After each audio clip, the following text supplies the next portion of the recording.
Chapter 3, True Actions. Following on right principles and methods come true actions.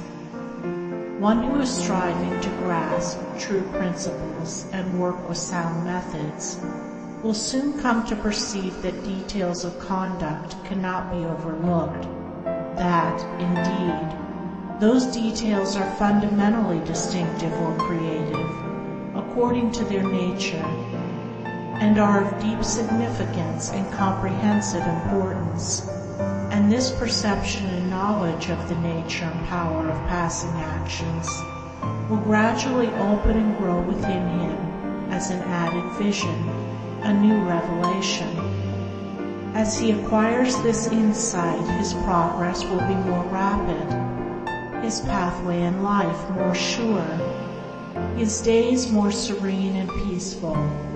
In all things, he will go the true and direct way, unswayed and untroubled by the external forces that play around and about him. Not that he will be indifferent to the welfare and happiness of those about him, that is quite another thing, but he will be indifferent to their opinions, to their ignorance, to their ungoverned passions.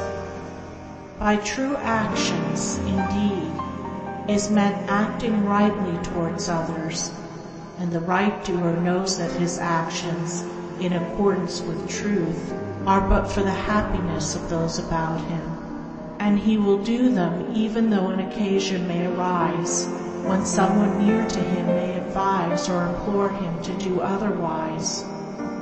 True actions may easily be distinguished from false by all who wish so to distinguish, in order that they may avoid false action and adopt true.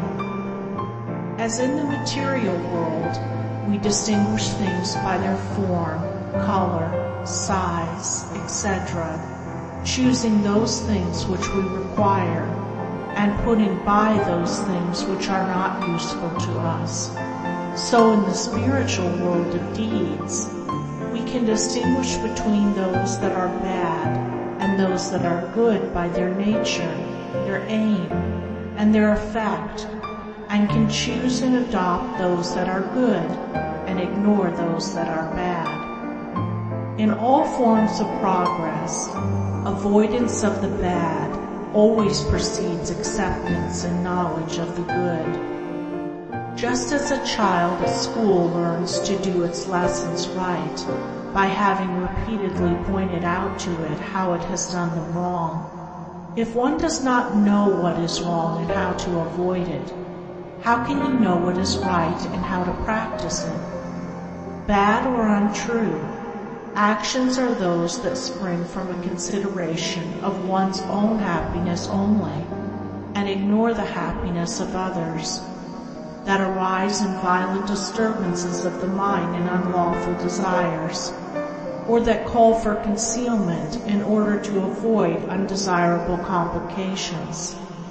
Good or true actions are those that spring from a consideration for others, that may arise in calm reason and harmonious thought, framed on moral principles, or that will not involve the doer in shameful consequences if brought into the full light of day.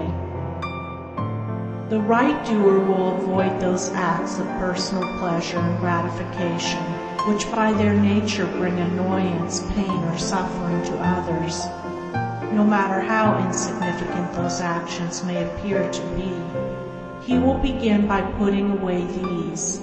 He will gain a knowledge of the unselfish and true by first sacrificing the selfish and untrue. He will learn not to speak or act in anger, or envy, or resentment, but will study how to control his mind, and will restore it to calmness before acting. And most important of all, he will avoid, as he would the drinking of deadly poison, those acts of trickery, deceit, double-dealing, in order to gain some personal profit of advantage, and which lead, sooner or later, to exposure and shame for the doer of them. If a man is prompted to do a thing which he needs to conceal, and which he would not lawfully and frankly defend if it were examined of witness, he should know by that it is a wrong act, and therefore to be abandoned without a further moment's consideration. The carrying out of this principle of honesty and sincerity of action, too, will further lead him into such a path of thoughtfulness and right doing as will enable him to avoid doing those things which would involve him in the deceptive practices of other people. Before signing papers, or entering into verbal or written agreements, or engaging himself to others in any way at their request, particularly if they be strangers, he will first inquire into the nature of the work or undertaking, and so, enlightened, he will know exactly what to do, and will be fully aware of the import of his action. To the right doer, thoughtlessness is a crime. Thousands of actions done with good intent lead to disastrous consequences because they are acts of thoughtlessness. And it is well said that the way to hell is paved with good intentions. The man of true action is, above all things, thoughtful. Be ye therefore wise as serpents, and harmless as doves. The term thoughtlessness covers a wide field in the realm of deeds.